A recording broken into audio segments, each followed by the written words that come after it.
because as you talk to government, government listens to organized people. Government does not listen to individuals, no matter how good your ideas are. If you're not put together as a community, you will not be able to push. You will not be able to request. You will not be able to initiate laws. And I love giving our sector as an example. In the year 2010, we realized that the TVET sector was very disorganized. We didn't have a law that was guiding the entire sector. So as private sector, two institutions came together and put down a law that is governing us today, the TVET Act of 2013. And that was launched in the year 2013, and government embraced the idea, and we stopped being addressed as commercial colleges, and today we are at the table as private institutions. So as a business, if you're in a sector that is not organized, you can be the pioneer for that, so that at least your area also can be organized. In leadership, in business, because I want to keep my speaking brief, it's 10 p.m. And there are a few things that you will need when you're running an enterprise today. I was privileged one time to sit in class, in a leadership class, with one of the country managers for Dangote. And I was pretty interested, that was in 2024, to ask him, how come an employer can pay for you such a very expensive global leadership program? What is it that you do? Dangote is not a new, if you're a business person, definitely you know that person, you always aspire that your business can grow and you can become such a powerhouse across Africa. And his response was very plain, that I am a new employee, I've not even started working, but immediately you start working, your first assignment is to look for your replacement.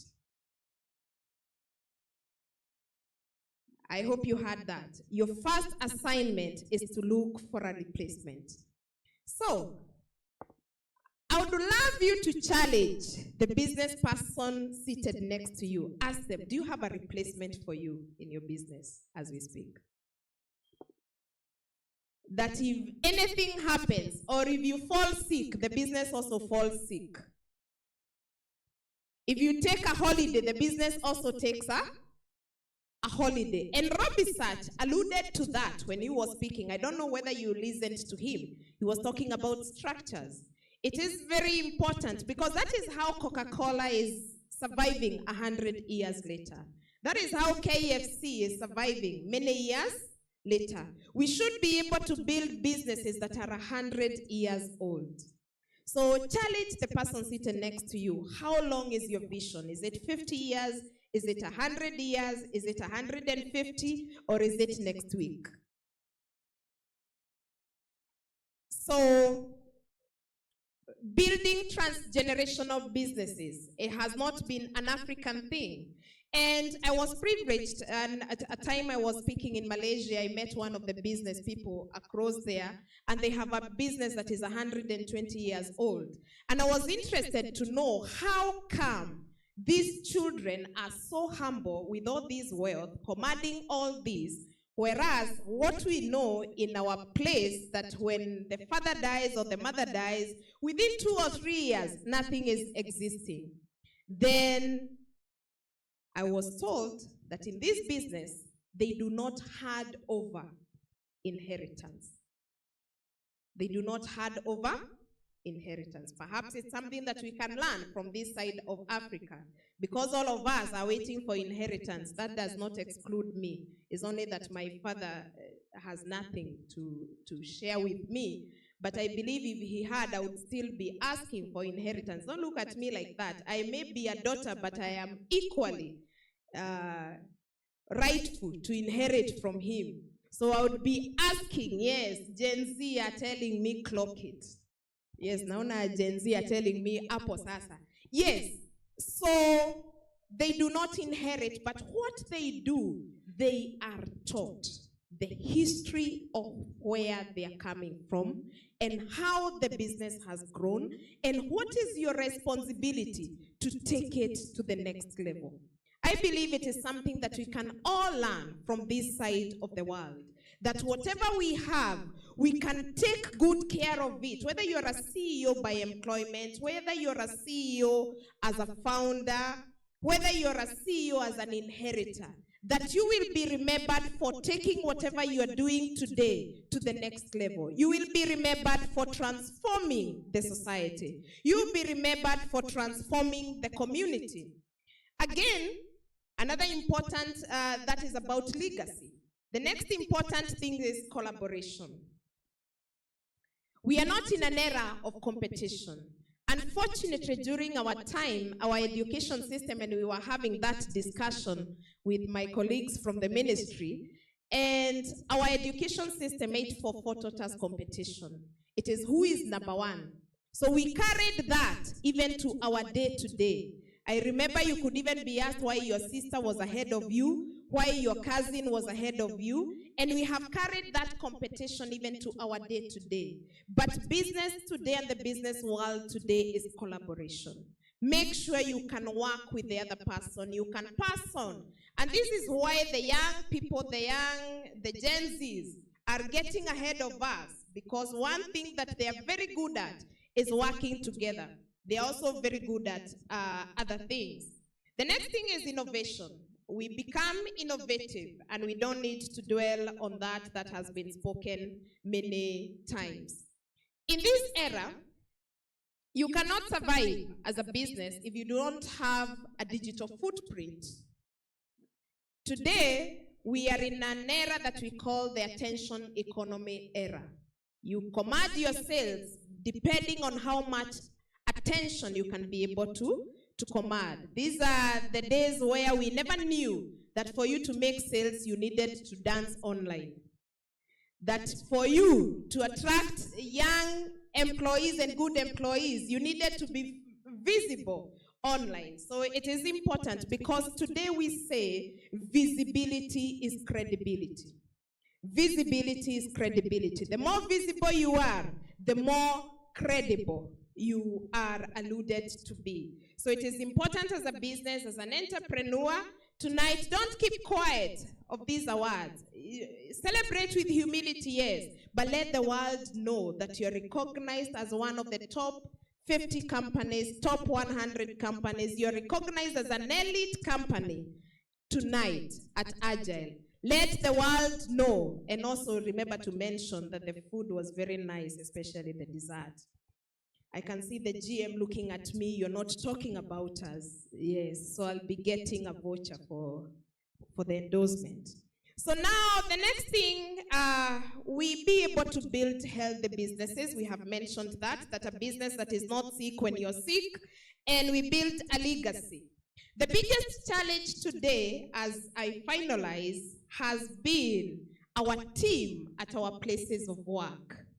If you're 50 and above, proudly 50 and above, I need to go around and give you a hug. The people who are 50 and above, and I'll tell you the reason why you deserve a hug and a pat. We have a big challenge today. Every employer you talk to, every leader you talk to, the first thing they tell you is Gen Z. It is not easy to work with Gen Z. 3 of my Gen Zs, they have ghosted me. They didn't show up. For those who don't know what is to ghost, there is the Gen Z do not respond to messages. They don't say yes or no. They do a disappearing act, just like disappearing messages. They just disappear from work and you don't see them again. So when you don't see them 2 or 3 days, unajijazia, this person has left. It has not been the only generation that has existed, because we've given you so much attention until it is looking like we also do not exist. There has been generations. The first generation was the lost generation. That was before 1900. I don't know why they were called lost.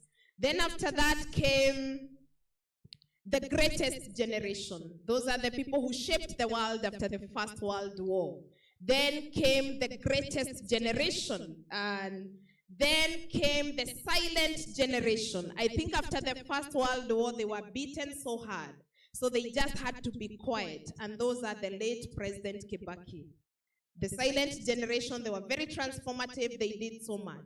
Then after that, after the silent generation, after the Second World War, I think people thought they are losing the war because they didn't have enough children. Then came the baby boomers. Majority of us, we grew up 10, 12, 14, 16 from the same mother, the baby boomers. The work that they did most was to make many of us, and which was a good thing because we have many siblings. This is why now the Gen Zs, you're challenged because you're 2 or 3. So you think the world revolves around you only. Then after that came the Gen X. The Gen X are the 50 plus, the people who deserve a hug. If you look beside you and you see that person, they deserve a hug and a apology because of the things that they have had to go through. In the 90s, they were hit by the pandemics. Of course, the AIDS pandemic in Africa. Then after that, they started learning computers. Is when computers came. They had to learn how to use diskettes. They had to learn how to use MS-DOS. And they thought they have polished themselves when they got Windows 95 and Windows 98. Little did they know that the millennium is coming and they still need to learn more. And after that, they still had to learn MS Word. These people are still at work. We are talking of the same people. The CEOs today and the directors that we can see here. The same people. Immediately phones came, 3310, and immediately, before they learned how to use it, BlackBerry came. Before they learned how to use it, Nokia came. Before they learned how to use it, Android phones came, and Apple. Before they learned how to use that, iPads came. These people are still at work. The same person. They have been in school all their life. Then immediately after that, they became CEOs. And when they became CEOs, the people who came to work were the millennials and the Gen Zs. They have grown in the organizations with a lot of hustle. And now you tell them they do not have power anymore. They still have to learn how to relate with you because today we are talking of AI. The same generation is at work. So these people, they are the people who should deserve the part, not the Gen Z. So basically, it is important to have what we call transgenerational intelligence when you're leading, to understand the team that you're leading and how they prefer the communication to be so that it becomes easy for you as a leader. So as I close, I would love to congratulate you because you're the champions of 2026. Congratulations, because running an organization to be recognized as an elite brand across Africa, where there are many challenges, to run a business and for it to be standing, it does not just take, you just don't take it for granted, because we usually say, CEO, for you to know God very well, become an entrepreneur in Kenya and become an entrepreneur in Africa. Thank you very much for listening to me, and allow me to give it back to the CEO now.